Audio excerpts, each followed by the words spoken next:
Yamuna tira banachari jai kunja bihari.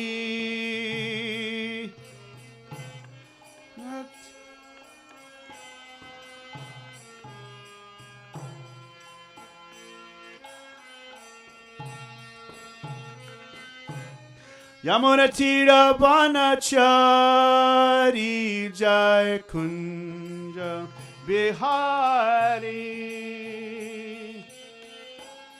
Matira banachari jai.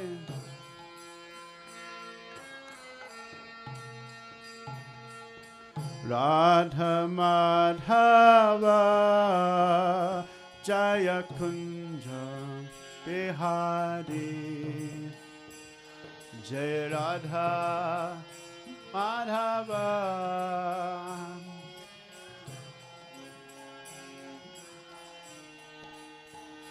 Jai Radha Madhava Jaya Kunja Bihari.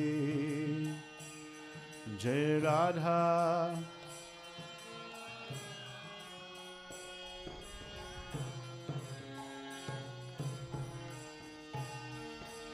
Hare Krishna, Hare Krishna, Krishna Krishna, Hare Hare, Hare Rama, Hare Rama, Rama Rama, Hare Hare, Krishna, Hare Krishna, Krishna Krishna, Hare Hare, Hare Rama, Hare Rama, Rama Rama, Hare Hare, Hare Krishna, Hare Krishna, Krishna Krishna, Hare Hare, Hare Rama, Hare Rama,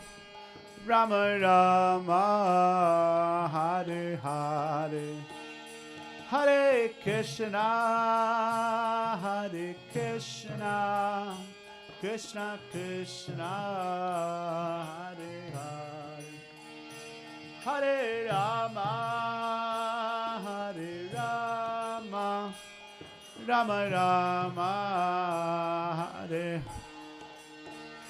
Hare Krishna, Hare Krishna, Krishna Krishna, Hare Hare, Hare Rama, Hare Rama, Rama Rama, Hare Hare,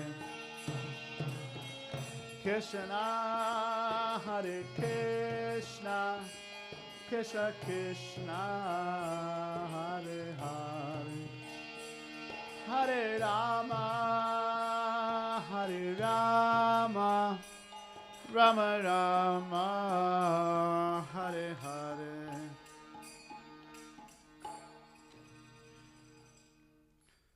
Srila Prabhupada ki. Jayam Vishnupad Paramahamsa Priraj Kachai Shruta Shishiman is Divine Srila A.C. Bhaktivedanta Swami Srila Prabhupada ki. Jayam Vishnupad Paramahamsa Priraj Kachai Shruta Shishiman is Divine Srila Bhaktivedanta Saraswati Goswami Srila Prabhupada ki. Ananta Koti Vaishnavinda ki. Go Premanande. All glories to the assembled devotees. All glories to the assembled devotees. All glories to the assembled devotees. Om Namah Bhagavate Vasudevaya.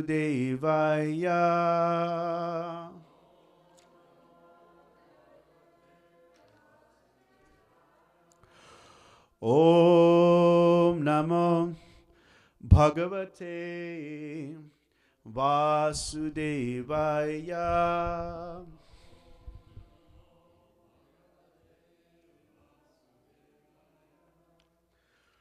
Om Namo Bhagavate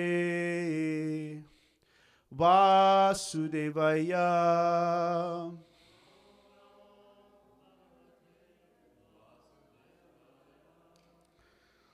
So reading from the Srimad Bhāgavatam, Canto 3.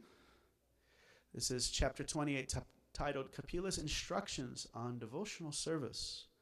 And we are reading text number 43.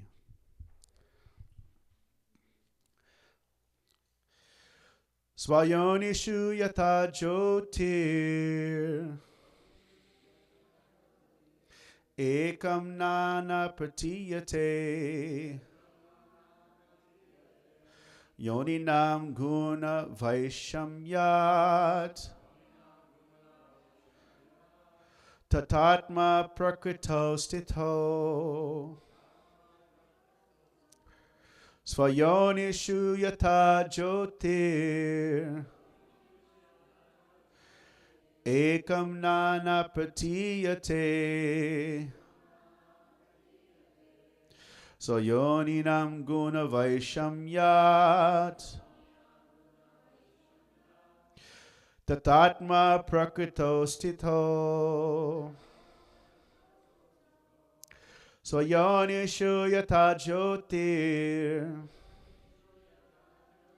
ekam nana pratiyate yoninam guna vaishamyat tatatma prakrito stitha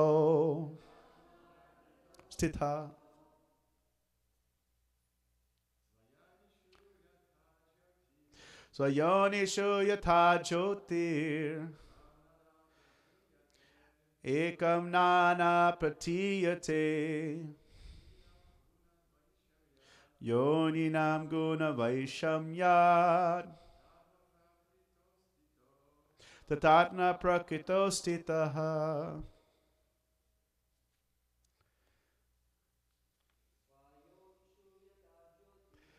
Svayonishu yata jyotir ekam nana pratiyate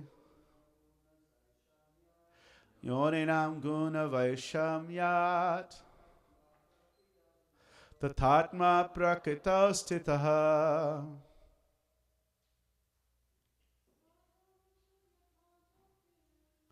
Yonishu tatakotir ekam nana pratiyate yoninam guna vaishamyat tatma prakrito stitaha. Svayonishu yata jyotir ekam nana pratiyate yoninam guna vaishamyat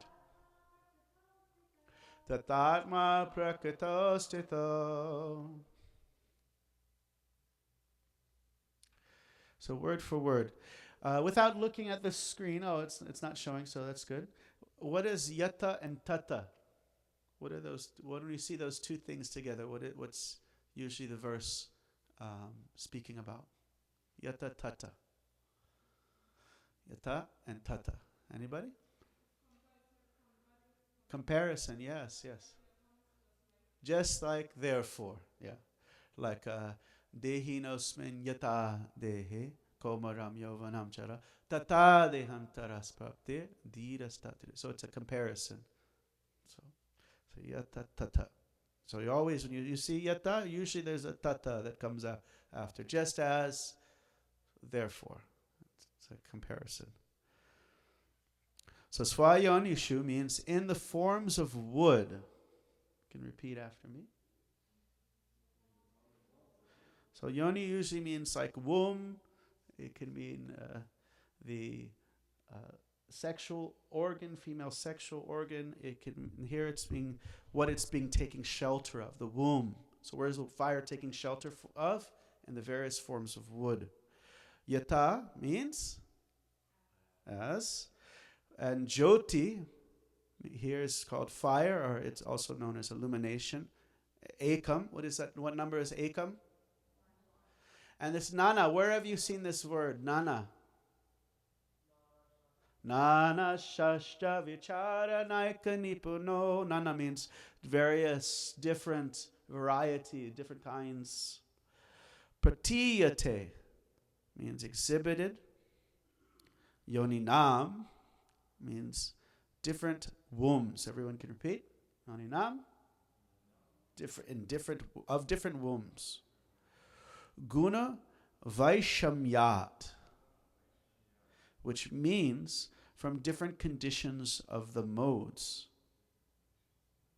Tata means so, therefore, just like therefore.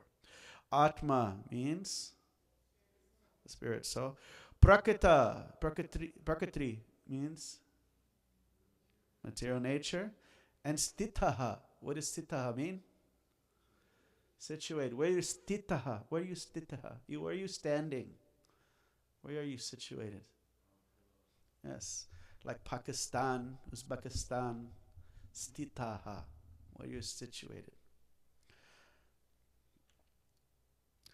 As fires exhibit in different forms of wood, so under different conditions of the modes of material nature, the pure soul manifests itself in different bodies. Purport. It is to be understood that the body is designated. Prakriti is an interaction of the three modes of material nature. We have this verse, I think it's in chapter 15. Guna pravidha, Guna pravidha. Guna pravidha. What is this verse? I think it is number 2. Adashchurvam prashitasta sashaka guna pravidha vishaya pravaha adashtumulani anusantatani karmanu bandhini manushaloke.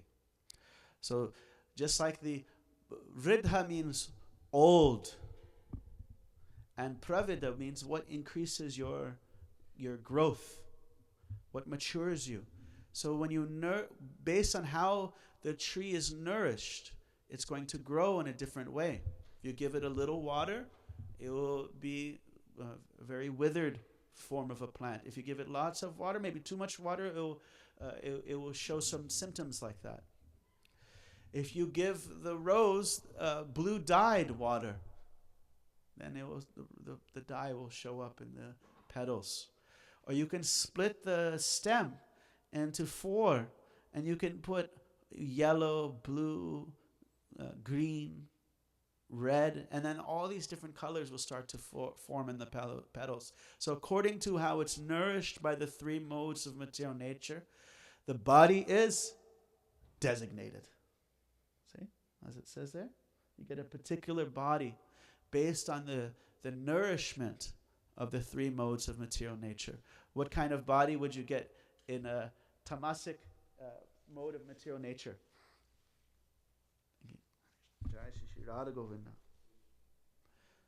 What kind of bodies are there? Heavily tamasic bodies.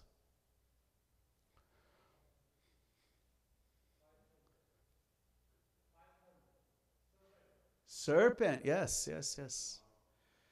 Dog, yes. And of course, the modes of nature, they're there, and everything has a balance of these, not a balance, but it has a combination of these 3 modes of nature.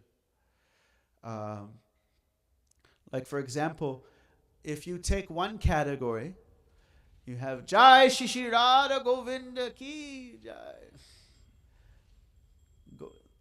Lord Chaitanya, Lord Nityananda Ki Jai. Nrsimhadev Ki, Bhagavan Ki. So if you have the one category, you have the plants, animals, humans. So which one is would be in the tamagun? Plants, very dull state of consciousness. And the animals would be more in the mode of passion in comparison. And the humans would be mode of goodness. Then now you go down, animals, humans, demigods. So the animals would be ignorance, humans would be and the demigods. Okay. Now you take humans, demigods, and Deva Rishis. What are the humans? And the the demigods, passion, and the celestial rishis. Goodness, yeah. So it's everything has these three modes.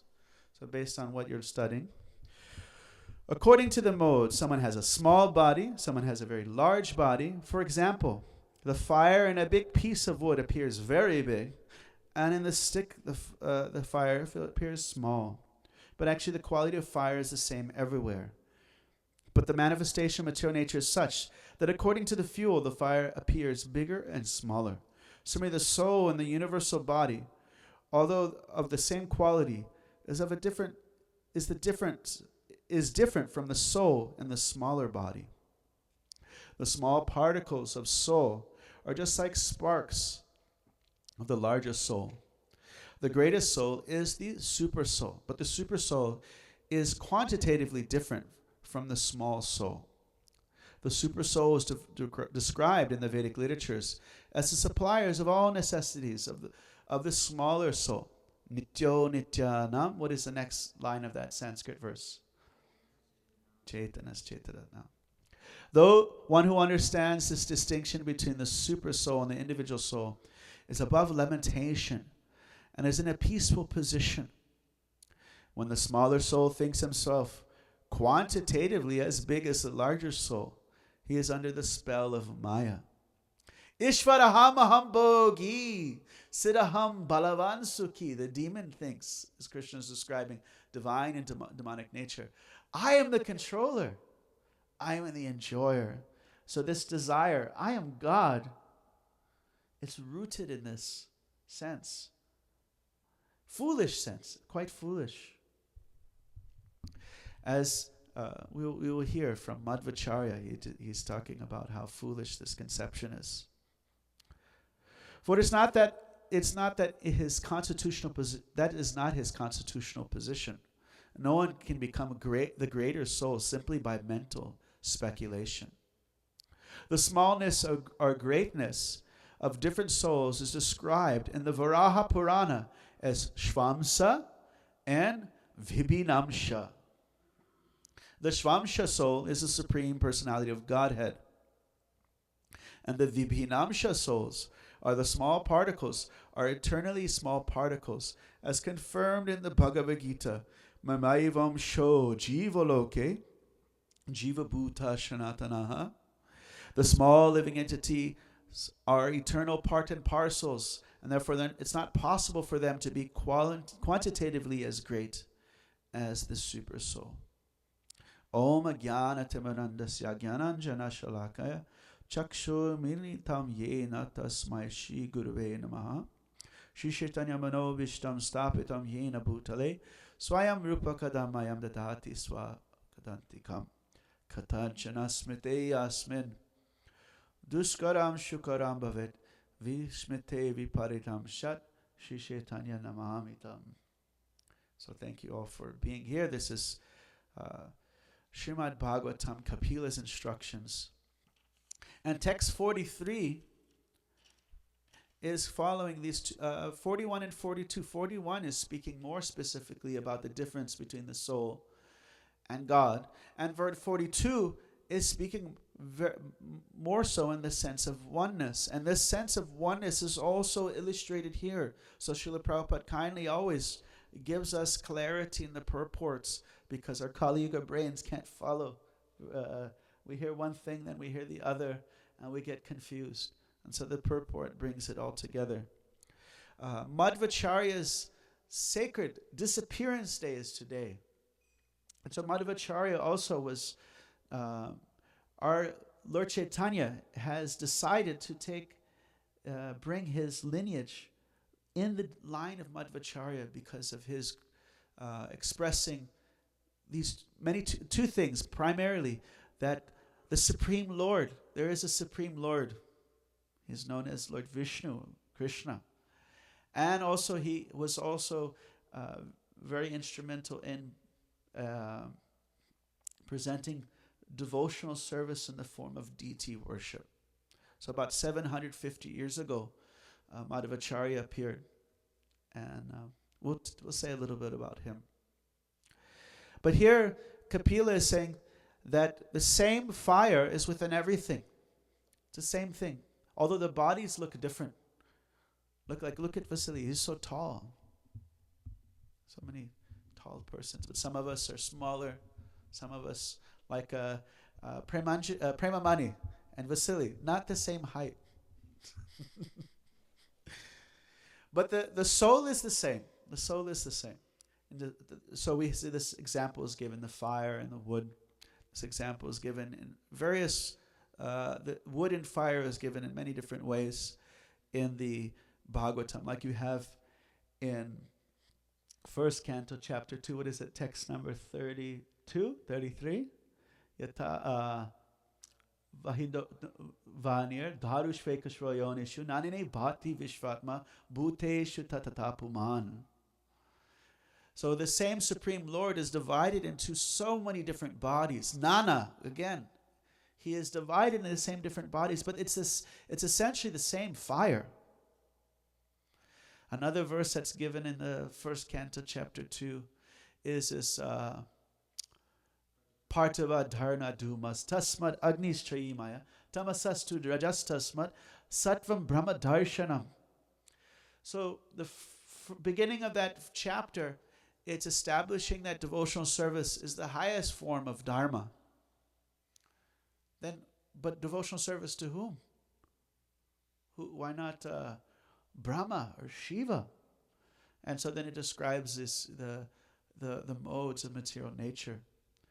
And that when you want to perform a yajna, the best thing you need is, you don't need the wood, you don't need the smoke, you need the fire.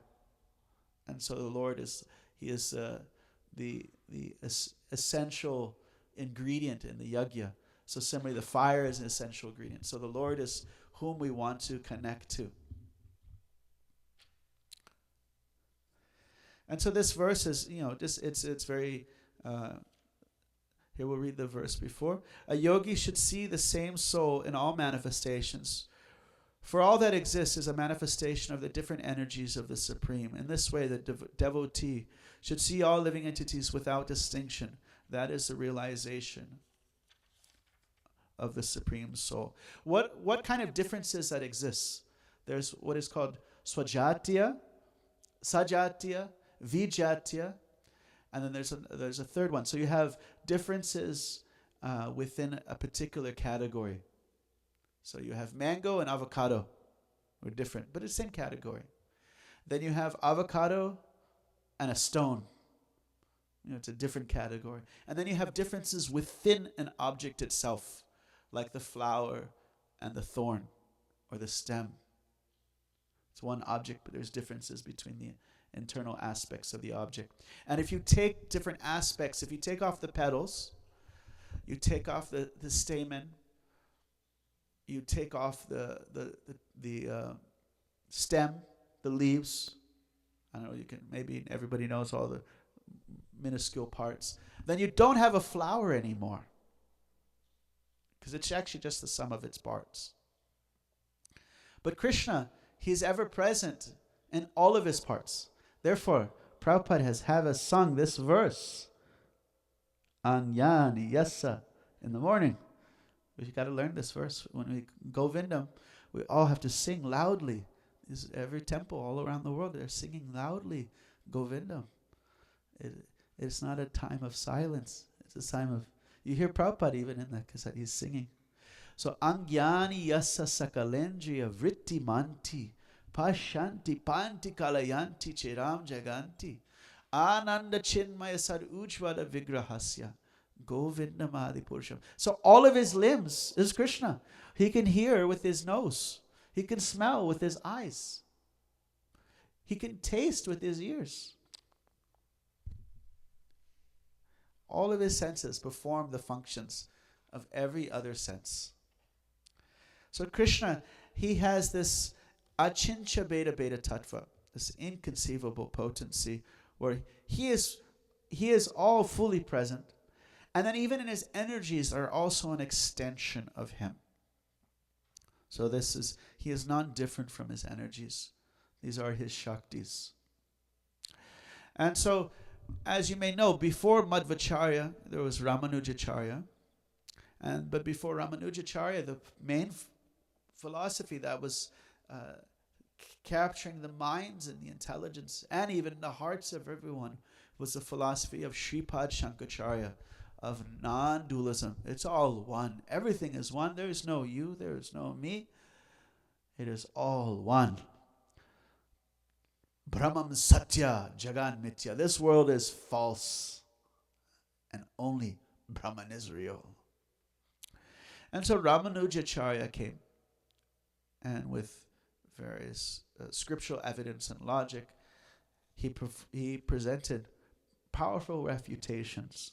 Actually, Madhvacharya was not fully satisfied with Ramanujacharya's refutations, so he said even more powerful refutations of this philosophy, because this philosophy it's not only counterintuitive, but it's counter towards bhakti. Ishvaraham, aham bhogi, I am God, I am the enjoyer. Krishna says this is the demonic nature. So I have some. Would you like to hear a little bit about Madhvacharya? Okay, thank you. So his parents were praying. They really wanted a child. They were not having any child, so they performed great austerities. And finally, they had this beautiful child. Actually, before the child was born, one of the pujaris at the Nanteshwar temple, he made this announcement that soon a great personality will appear, and he will be an incarnation of Vayu, Bhima, and Hanuman. Very powerful avatar. So when he was born, he had many supernatural powers. As an adult, he had the strength of at least 30 men. Very, very powerful. He also had extreme scriptural knowledge, very early childhood.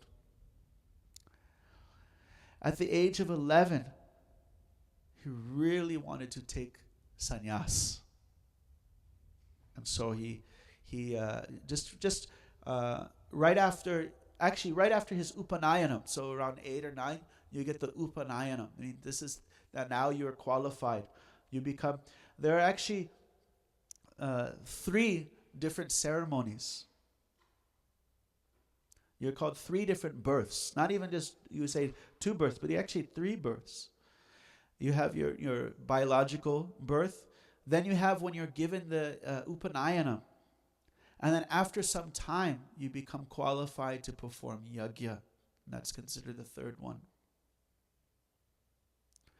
And so when he got his Upanayanam, he left home and he went to go study with the great Guru Achyuta Preksha, great scholar. But he was, of course, naturally an Advaitas. It's not that devotees did not exist at that time. There were devotees. But there was definitely not they had no intellectual standing in the community. They had no respect. Just like in America, how many people have faith in God? Many people have faith in God. But as far as in the intellectual communities, they have no standing, no respect. They're not to have some understanding that there is a supreme being.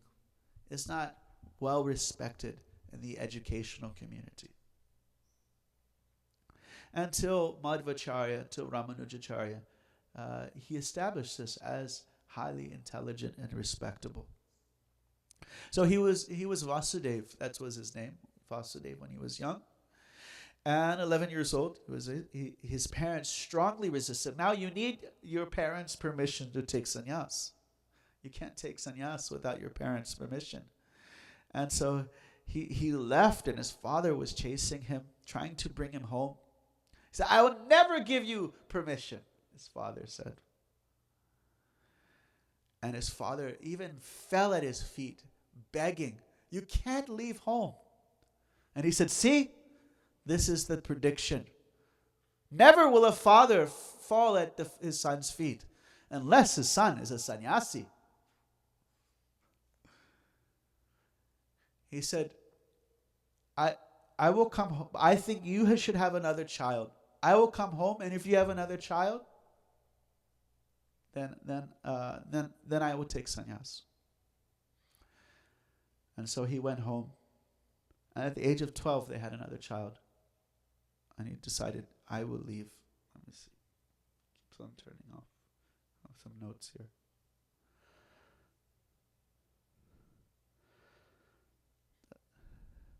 And it's also his mother. She wouldn't get, like Shankaracharya, he took sannyas at what age? Does anybody know? 8 years old, yes. And he also needed to get his mother's permission. And so he went into a lake, and this alligator started to bite his leg. And he said, Mother, give me sannyas.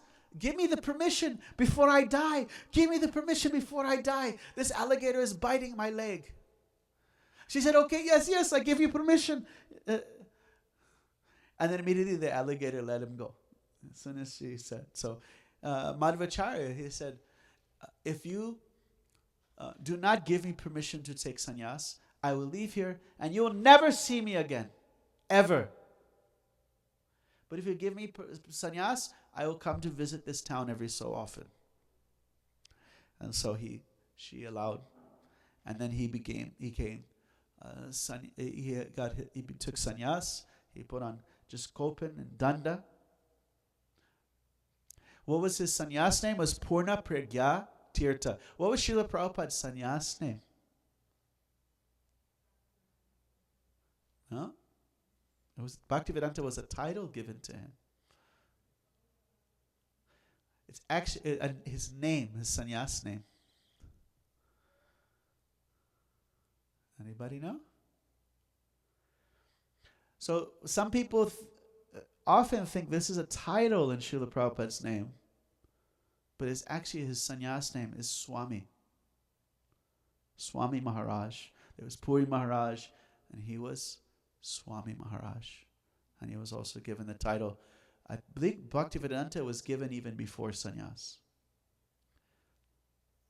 And Abhayacharya Naravinda was given at his initiation, first initiation. So yeah, he had his danda, kopin, shaved head, and everyone, they never saw such an effulgent sight, glowing with spiritual determination glowing with spiritual power and the determination of a sannyasi. And immediately he left on tour, South India, this 12-year-old, preaching vigorously. Actually, this is our job. We have to actually continue this mission of Madhvacharya, challenging doctrines that go against the concept of love of God. We have to be intelligent and brave. So he converted the leader of the Sringeri Math, challenged him to bait, and he was defeated. This is a very young kid, and he was traveling all throughout South India and converting different people of ideologies of monism or Buddhism as well, Advaitas. And then he even came back to his guru, and his guru was moved, but he said, I cannot accept this unless there is a proper Vedanta Sutra Bhashya dissertation that establishes your philosophy that you're presenting. To be accepted as any serious theologian, any type of philosopher, you have to present a commentary in the Vedanta Sutra that establishes what you're talking about. Because anta means end. This is the ultimate culmination of knowledge, of Vyas, of the Vedas. But Vedanta is a very terse literature. It's meant to be understood through bhashya. So you should present a dissertation, a bhashya, that can be then seen and analyzed. Is it solid? Is it complete? Can it stand up? So then, at the age of 19 years old, he decided to go Bhadik Ashram. He had his manuscript on Bhagavad Gita. He had his own commentary, his bhashya on Bhagavad Gita, and he wanted to see the Adi Guru, Veda Vyas.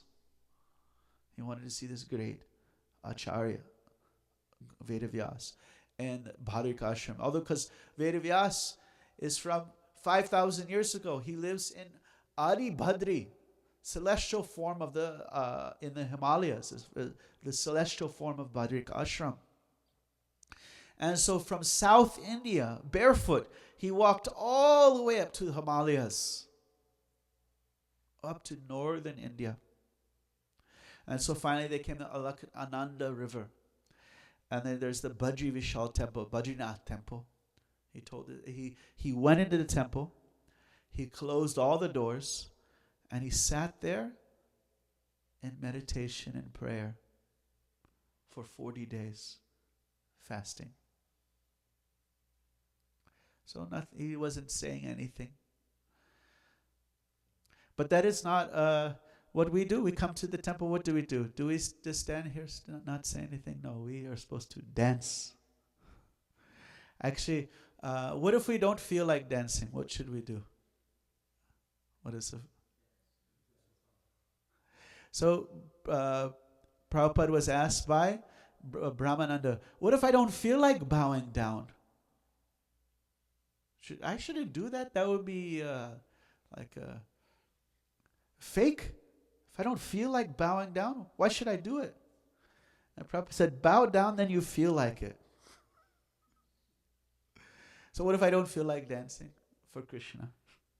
I say dance and you'll feel like it. And therefore, Sanatana Goswami, he writes in the Brihad Bhāgavatam Rita, in the beginning, dancing must be done as a matter of duty. Sadhana. So we dance, and it gets us from tamas to a little bit of rajas, and then hopefully we become absorbed, clear, sattvic. Sattva Brahma Darshanam. Sattva is like the window. When you're standing by the window, you see what's going on clearly outside. You might not be there yet, but you have a clear understanding. Rajas is like being inside the building. Something may be happening outside. You're not really sure. You can hear it slightly. And tamas is like the basement or the soundproof room. You have no idea what's really happening in the outside realm. So he wanted to get these blessings of Vyasadeva before he published his Gita Bhashya. And so he told his disciples, you all must stay here. You should not come on this trip with me. I don't think you will survive this trip. And so in the morning, he left right at sunrise, just walking very, he's again barefoot, hardly any proper winter wear, and they're going up the Himalayas. But he had his one disciple, Satyatirtha, very attached to him. And he wouldn't leave his side. So he was walking. He was walking morning to sunset, very, very swift. Very swift. And Satyatirtha, at the end of sunset, he was almost at death. Like, he was so exhausted because he was running after him. And he realized he couldn't go any further. There's no way he could go any further. And so, but he said, how can I get back alone? I will also probably not survive that. And so Madhvacharya, he waved his chadar like this. And a breeze brought Satyatirtha all the way back to Badrik Ashram, Badrinath. You must accept this. This is great incarnations, avatars can do wonderful things. So he saw there, he came. As he went up, then he started to see beautiful trees, demigods, celestial rishis, and then he sees Vyas. It's no longer snow freezing, it becomes heavenly. He enters the Adi Badri. and he sees Vyasadeva. He is there. Also, Badri tree is there. He's sitting under a Badri tree, Badri ashram, and he shares with him his Gita Bhashya, and Vyasadeva also speaks wonderful things to him. And Vyas encourages him to present Vedanta Sutra. Let's see, what else? So yeah, he fell at Vyasa's feet. So then he started he came all the way down to Badrika Badrinath, and as he's walking down Badrinath with his disciples, he starts beautifully singing his commentary, Vedanta Sutra commentary.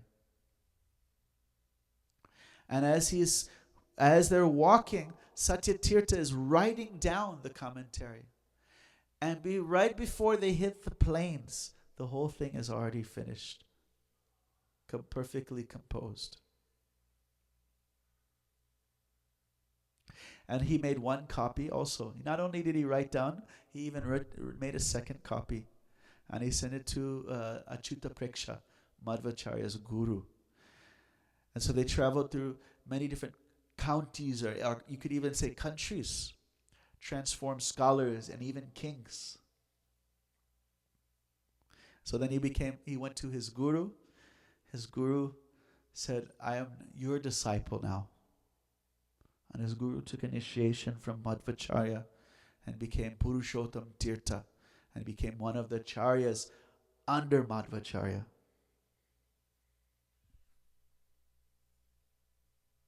So he was back at Udupi, and one day he just started singing beautiful prayers. The Dwadashta Stotram. This is like almost 100, or more than 100 shlokas. He started singing these beautiful prayers. They're like Dwadasha. What is Dwadasha? That's 12 or 120. What is that number? Because there's actually 12 portions of it, but each of them have 10 or 12 verses in each portion. And so so he goes to the seashore and he's singing these beautiful prayers. And he's like, I will see Krishna. And on the seashore, there's a great storm that's starting to appear, a windstorm. And he sees a boat that is being caught in the storm. And he takes his chadar and he's motioning to the boat, but also he is the avatar of the wind god, and so he is actually helping them not get caught in the storm. And so the ship was actually carrying so much treasures. It was full of treasures. And when they docked, they thanked the Madhvacharya, saying, you saved our lives. You also saved all of our wealth. We almost lost our life, and we also lost our entire ship. As Sri Prahlad Maharaj, he says, money, sweeter than honey. The thief, the businessman, and the mercenary, they'll risk their dear life for it. Money, sweeter than honey. So they have this ship full of treasures. They say, let me give you a treasure. Whatever treasure you want, I will give you treasures. He said, no, I'm a sannyasi. I don't want any of these things. But you're coming from Dwarka. Maybe you have this Gopi Chandan. He said, yes. Actually, because the ship was so laden with treasures, they had to balance the weight out. And so they had these giant chunks, 2 giant chunks of Gopi Chandan, the clay that the Vaishnavas use. This yellow clay that we use, Gopi Chandan, is from Dwarka. And so he said, yes, I have this Gopi Chandan. And so he gave Madhvacharya these 2 giant. Now Madhvacharya, again, he is Vayu. Tornado can come. Hurricane can come. It's so strong, can destroy anything. So this is the Vayu is the god of strength. So he is carrying these giant, like basically like rocks, these heavy, hard clay. And as he was carrying one away, one of them breaks open, and there is a deity of Balaram. And he actually establishes the spot that the clay broke. He establishes a temple in that spot. And then he takes the second one all the way back. And inside that, there's a deity of Ladu Gopal. Gopal Krishna.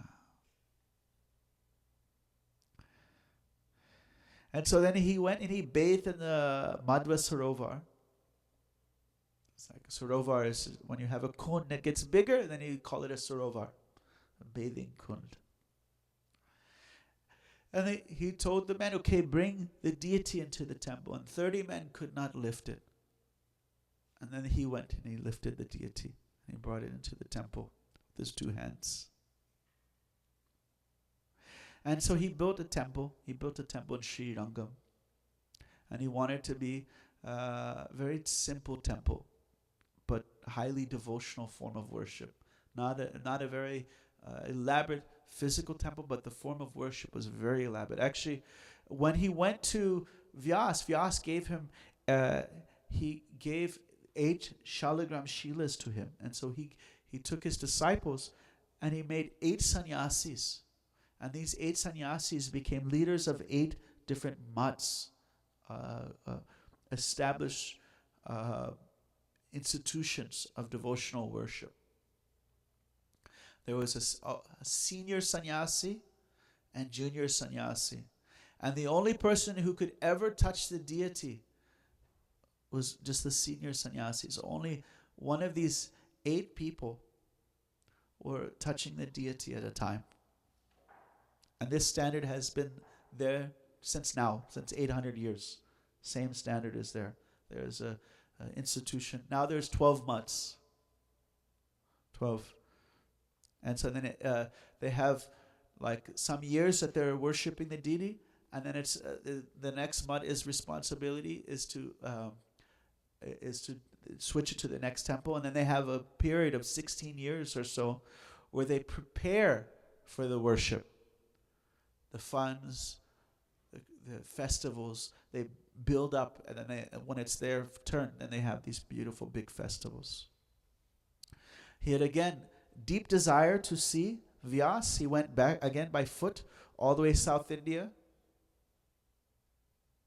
While he was traveling, there was a pious Hindu king. I say pious with quotation marks because he would actually grab anyone who was he would have his soldiers grab anybody, all the people in the villages, any travelers, and he would force them into digging lakes, because he heard by digging lakes I get piety. So he his soldiers grabs Madhvacharya, and Madhvacharya said, I'm a sannyasi. I don't know anything about digging lakes. If you show me, then we can do it. I don't know how he said, I don't care, you're sannyasi or whoever. Everyone who comes here digs a lake. But he convinced this king to come. And now when the minister saw the king is going with a shovel to dig this lake, then they started going.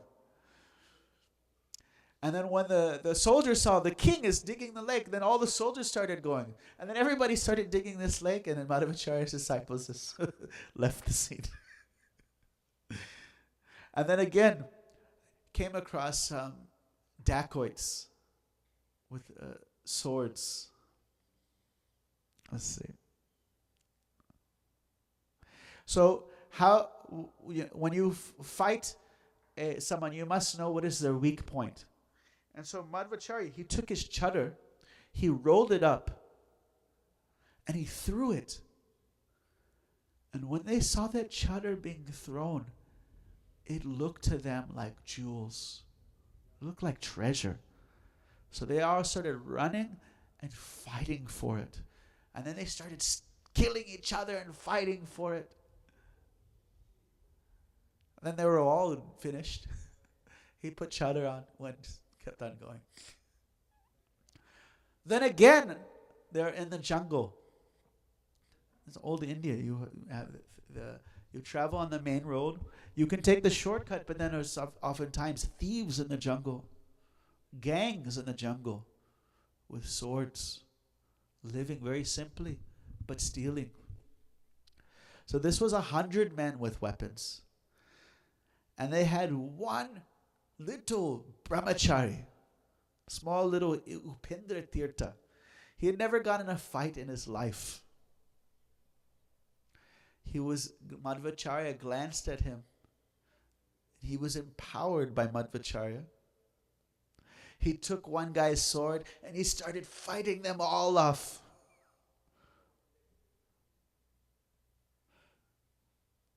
And so they all left. Madhvacharya just sitting, smiling, and then they all left. Then Satyatirtha, the very dear disciple, one time a tiger jumped on him, and Madhvacharya gave him a nice little pat on the head, knocked him unconscious. Again, traveling by foot, Adibadri, seeing Vyasadeva, Dandavat, embrace. And that's actually when he gave him the 8 Shilas. Yeah. Then they went back to Udupi. And as they went back to Udupi, he told them intimate pastimes of Bhima. And they went to a very kind of random, sparse field, like a wheat field. And he started digging. And he dug up the giant club of Bhimasena. And he said, this is the club that was used to kill and fight all the evil brothers of Duryodhana. He then again buried it and left. So when he was 79 years old, this is at the Nanteshwar temple, he was speaking very beautifully on the Aitareya Upanishad. And the devas began to shower petals on him. One day we have to be in this temple and someone is speaking so nice, we see petals coming. But it's, And when the petals showered on him, it is at that moment that he left his body, which is today. So Madhvacharya, how many of you have heard the Mayavada Shatadushani? Mayavada Shatadushani, also called the, I think, Mukta Tattvavali. Anybody? Mayavada Shatadushani. Shata means 100. Shatadushani, 100 refutations of Mayavada philosophy by Madhvacharya. So, what he presents many wonderful points. First, one of the things he challenges is the use of secondary forms of Sanskrit words in preference to the use of the primary form of the words. For example, if Bhakta-Rayan is saying, man, this Nityananda-Chandra is really getting underneath my skin, then should we say, okay, that he's like, get the tweezers, pull him out, pull Nityananda-Chandra out of his skin. We understand this in this form. These words don't literally mean what they're. It's a colloquial saying that means something else. It's a secondary use of the form. We say, like, there's many things we say in English that are not literal. Pot belly. There's so many different examples. But we only use those secondary meanings when the primary meaning isn't clear. If the primary meaning is clear, if Bhaktarayan says, today I went to 42nd Street subway and we chanted Hare Krishna, then the primary meaning is very clear. If the primary meaning is not clear, then we look at what is the secondary meaning of those words. Does that make sense? So there's basically three different reasons why you would not use the primary meaning. If it doesn't make sense, if colloquial usage, common usage prohibits it also, or if some authority, some acharya has established the secondary meaning as more authentic. Now, in the presentation of Advaitavad, when it comes to Krishna, Vishnu, when it comes to the concept that there is a God, when it comes to the oneness, they use the primary meaning of the words and present it as it is. But when it comes to the difference, the Dvaita, the difference between the soul and God, then the secondary meanings, when it's talking about this difference between the soul and God, that is avoided through the philosophy of Sankaracharya by unnecessarily using the secondary meanings of words instead of using the primary meaning of words when the primary meaning was logically consistent with the context of the literature. Does everybody get that? You got it? Excessive colloquialism. Yeah, you just twist everything. And so that's why Prabhupada calls it word jugglery. Like I don't know if it was Madhvacharya, I think it might have been Ramanujacharya, where the teacher, the guru, was speaking on the Lord, and he said this pankaja, or no, there's another word for it, but there was a verse, and it says the Lord has eyes that are beautiful like a lotus and a little bit reddish on the end, like the tinge of the lotus petal. And he said his translation was like the Lord's eyes are red like a monkey's rear end. And his young disciple, I can't remember if it was Madhvacharya or Ramanuja, began to cry. And he refuted his guru at that point. I think it was Ramanuja. Yamunacharya. This is Yamunacharya? Yamunacharya? Yeah, that's the hero of Ramanuja. Nice. So here, I have something here. Let me see. I have a few verses here from,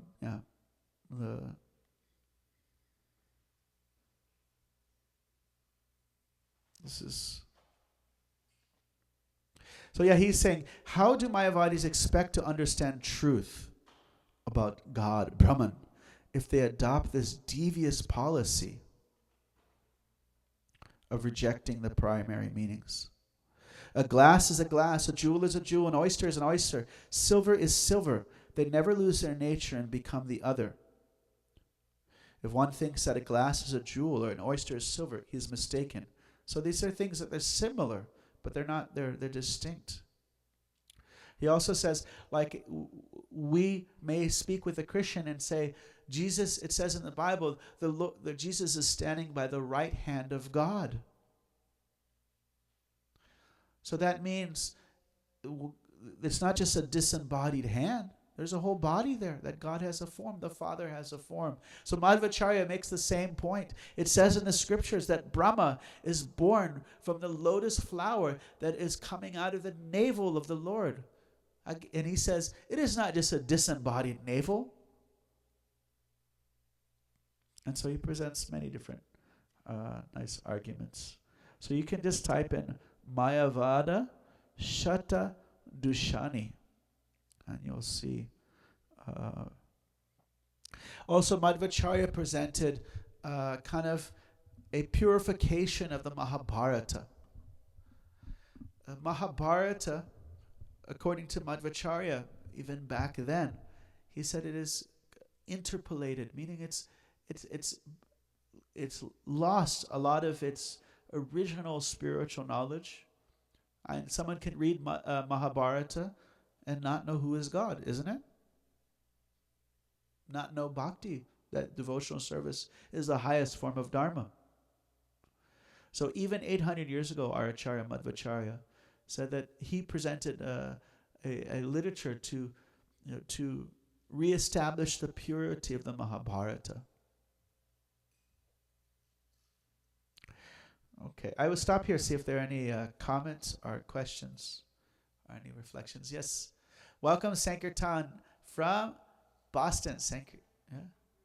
Oh, it's a group from Boston. Oh, Vaishnava retreat from Boston. Oh, welcome. Thank you for coming. Thank you for. Oh, done. Thank you. Thank you. I was just speaking with Bhakti and Carmen, who she was talking about Krishna House in Boston. Planning the coming to Boston. There, I have some hopes. Done.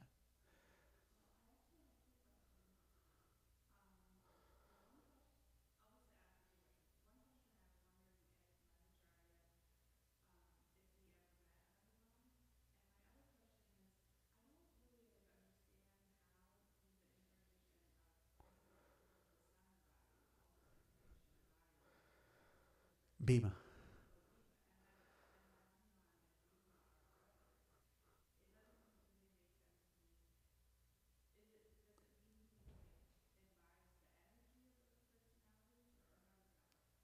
Okay. So first question was, did Madhvacharya ever meet Hanuman? I haven't read enough to know. There might be a pastime or not. I'm not sure. And the second question is, you have a personality who seems to be schizophrenic. He's got so many personalities there. How is this possible? Is it he's Vayu, Bhima, who's and Hanuman. And Vayu is Bhima was the son of Vayu, and Hanuman and Bhima are brothers. So how are these three personalities there? So you have this in the described in also Gora Ganodisha Deepika. Many of Lord Chaitanya's personal associates are these. They're said to be like Ramananda Roy. He is Vishaka, and he is Arjuna. Vishaka and Arjuna. Is that right? Arjuna? Yes. And so, how are these personalities, carrying? Are they carrying their influence, or how does this work? That's above my pay grade. It's quite inconceivable. There may be literature that describes to help it be more conceivable, but it's quite inconceivable. Yes. Yes, thank you. Any other reflections, comments, or questions? How long is your Vaishnavi retreat? Till Monday. Nice. Are you joining the Harinam? Want to join the Harinam?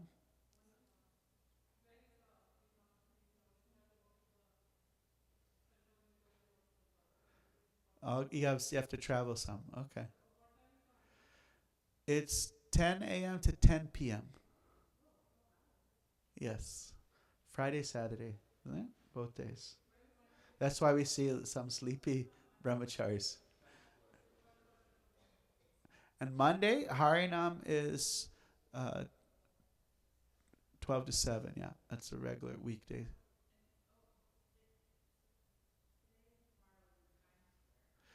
A Sunday, no Harinam, just Kirtan at the temple. Yeah. Yeah, probably the subway near Times Square. Yeah. Okay. Well, thank you very much. His Divine Grace Shri A.C. Bhaktivedanta Swami Shri Prabhupada Ki Jai. Go Premanande Hari Hari Bol. Go Bhaktivedanta Ki Jai.